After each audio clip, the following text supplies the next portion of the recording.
What's going on, guys? Welcome back, and today I'm gonna simplify your life in Ashes of the Damned.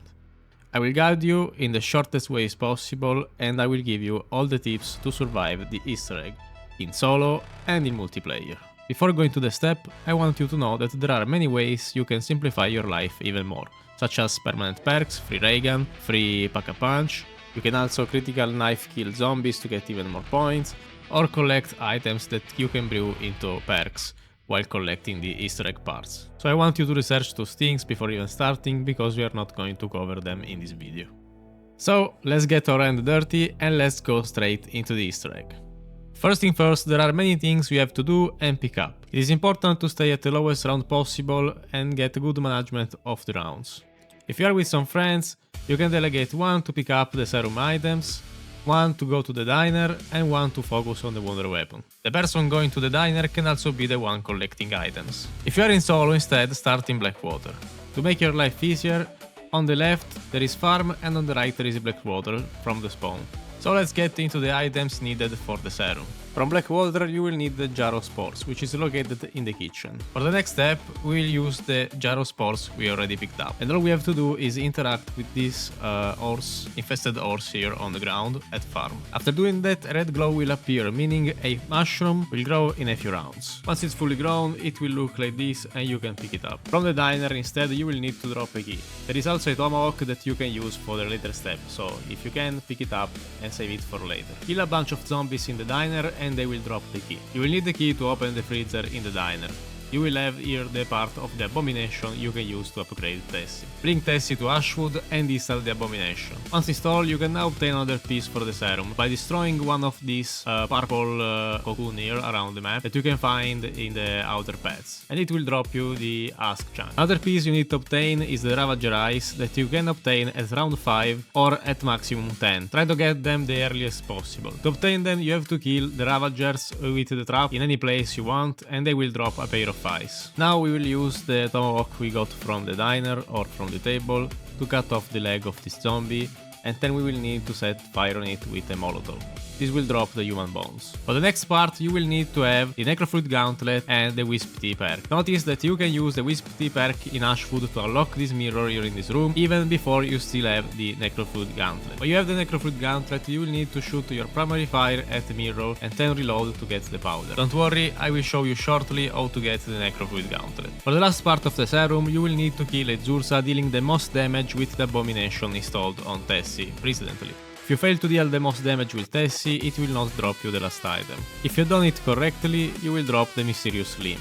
Don't worry, it is super easy in solo as well. Now, if you listen to the warning at the start of the video, good job, because we will take a step back to round 8. Starting from round 8, if you go at the spawn point at the Janus Tower, you can shoot a Project Janus box. Doing so will spawn a Uber Klaus that you will need to kill by breaking his weak points. If you do it in a squad, it will be super easy. If you do it in solo, make sure to have at least one pack-a-punched weapon. Once you killed him, he will drop a stabilizer chip that you will need to take at Ashwood. In Ashwood, at the sheriff office, you will find Klaus in a prison cell. Interact with the terminal to insert the chip we collected, and it will start loading. Once it has finished loading and it requires a start, throw 2 consecutive stun at Klaus. If done correctly, you will see some stars upon his head. Klaus will come out of his prison cell and it will give you a command to control him. Now you have unlocked Klaus for the rest of the game, and you can summon him back every time he expires by going to a radio station around the map. This will be useful later for doing the parts that are difficult in solo. Now that we got Klaus, we can go back to unlock the Necrofluid Gauntlet. So go to the Zarya Cosmodrome, where you will find underground a panel on the wall that you will need Klaus to interact with. Once you have located the panel, command Klaus to unlock it. When it is ready, you will see a green light on it. By interacting with it, you will start a quest where you need to defend your position. While doing it in solo, to make your life easier, make sure to have Klaus still spawned and defending you. So command him to defend the position. If you fail to defend it, you will need to wait until the next round. If done correctly, you can now pick up the Aether barrel.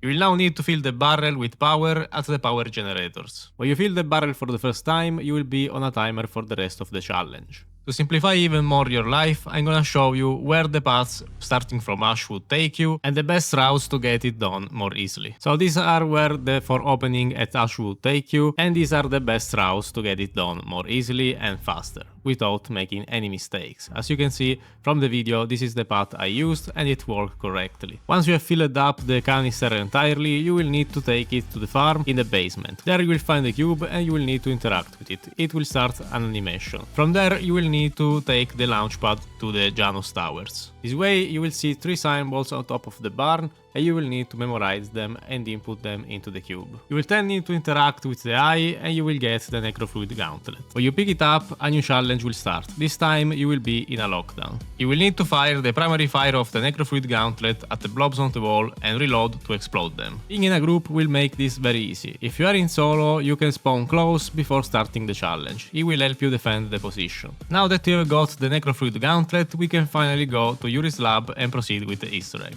So, go to Zarya Cosmodrome, go into the Yuri's lab and interact with the white powder on the desk. You will see some smoke and on the chalkboard some writings will appear. This is a cipher, I will show you the solutions on screen and you will need to interact with the item in the exact order your chalkboard says. This is unique to your game. If you fail the combination, you will see black smoke. If you do it right, you will see red smoke. Now you can interact with the flask to add blood. This will start a new lockdown challenge. This one will be the trickiest, because your health won't regen. So, for this one, you better come in prepared. If you are in solo, it is best to use the Frenzied Guard field upgrade and melee the zombie with a gauntlet to recover some health. Once done, you will be surrounded with purple smoke and you will hear the sound of a bell. This is where things start to get interesting, as the game now have spawned 3 keys around the map. There will be 3 keys of 3 different colors: a yellow key, a red key and a green key. The person that pick up one of these keys will get a debuff. The red key will stop your health regen. The green key will slow you down. And the yellow key will stop you in a melee only state. You can pick up the keys by shooting them with your Necrofluid Gauntlet using the primary fire and then reloading to grab them. Now I will show you the locations of the keys, which are separated in zone. So let's start from the red key. The red key can be located around the diner and can be found at one of these 3 locations. The yellow key, it is located around the Zarya Cosmodrome. And finally, the green key is located around or on top of the wreck ship. I did not try this in my game, but I believe each player can pick up a key. This will optimize the time of the Easter egg even more. You will need to take each key to Ashwood and interact with this device that was precedently in the mirror. After you take each key to the device, a cinematic will start. This step will award you with another upgrade for Tessie. Go ahead and install it on the truck. This will be very important for the next part of the Easter egg.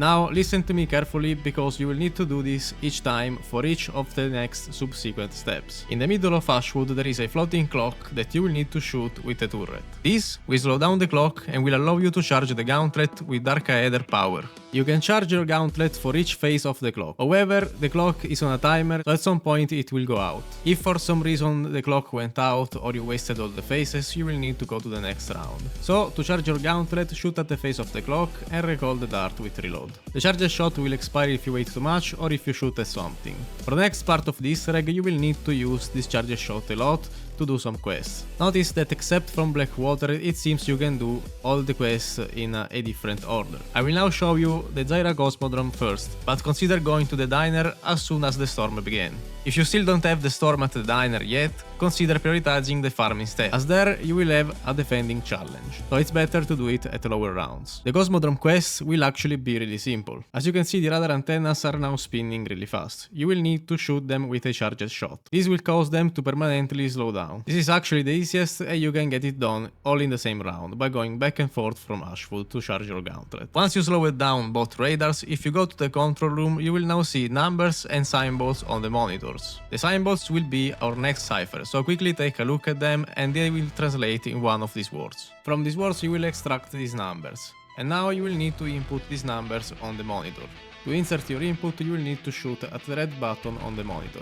This will lock in your selection, and once you input the current sequence of number, you will be presented with a white flash on the screen. If you head that side, you will see the rocket now is launching. Do you feel that? The old days of zombies. Actually, the rocket killed one of our teammates by crashing our computer. Plus 1 kill for the rocket of Ascension. Now, back to the Easter egg, the infamous storm. For this quest, you will need to have the storm active on the diner. If you don't have it, just go to the next round. If you fail the quest, you will have to go over 2 or 3 rounds. But even if you do this correctly, you will need to skip 2 or 3 rounds, so listen carefully and you will do it in 1 round. For this quest you will need to revive 3 zombies, each one matching the color of a thunder. While the storm is active, you will need to have your Necrofluid charged and shoot at the clock on top of the diner. This will begin the quest and will freeze the storm. In that time you will be able to revive the 3 zombies. For the red one you will need to pop open this container with Tessie and then charge to it with your boost and shoot with the abomination. Get off Tessie and that zombie will now revive. You will need to guide each zombie into the matching thunder. Once you guide the zombie into the thunder, it will freeze in place. Notice that the timer won't stop while you guide the first zombie into the light. That's because you can fully optimize this quest if you are good enough by taking all the zombies into the light at the same time. It will be a lot of easier with friends, but I tried it in solo and this is fully doable if you're fast enough. Going back to the zombies, you will need Klaus for the next one. This is the yellow zombie and you just need to command Klaus to revive him. The last zombie is located inside the diner. You will need to hit the counter with melee macchiato, so it will pop open and it will revive the zombie. If you have taken all the zombies into the light correctly, you will hear a voice and you are done.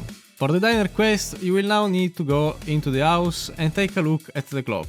Check what time is it, and each time will correspond to a side of the table. You will find the exact Roman number scratched down on the floor. Charge up your Gauntlet at Ashwood and step on the matching number. The zombie sitting down at the head of the table will now turn its head towards you. As soon as the eyes glow red, shoot at his head. This will break his neck and now items will be scattered across the farm.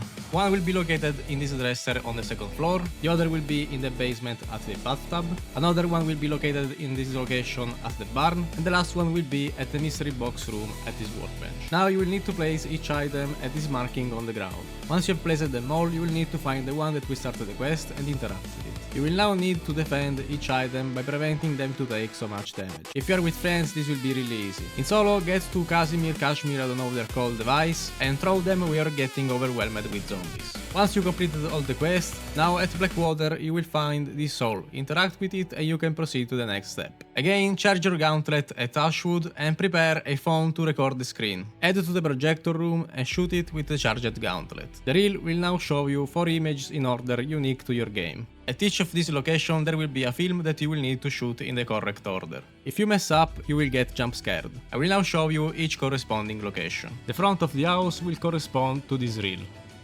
If you shoot it and it's correct, you will see a purple glow. The film behind the house will be located under these stairs. The next one will be near the building table. You will find it in the next room on a shelf. And finally, the last one will be in this construction on the roof. Once you are done shooting all of them, prepare yourself by spawning Klaus. If you go to this room at the second floor, you will see another soul to interact with.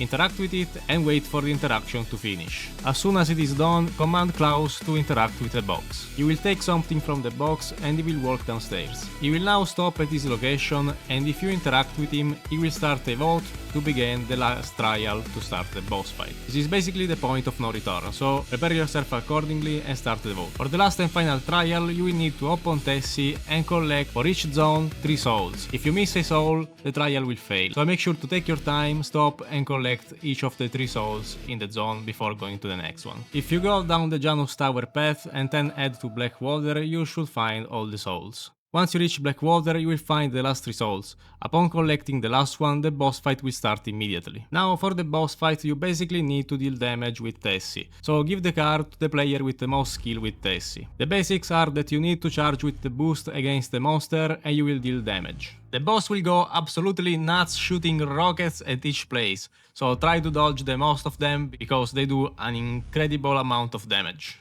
Ray of lights will spawn around the map, so try to pick them up with Tessie because they will empower the car and you can charge a powerful attack to the boss. When you hit him with the empowered attack, he will stop mid-air for a while. During this phase, you can deal the most damage by shooting his yellow weak point. Make sure one player use the turret to shoot it. At this point, good luck with the boss. I believe I told you everything I know and how to get to the boss fight in the shortest time and best way possible. So, thank you for watching my friend, and if this was truly useful to you, please leave a like and most importantly, subscribe and hit the bell button if you are interested in more video games guide. That said, I'll see you in the next video.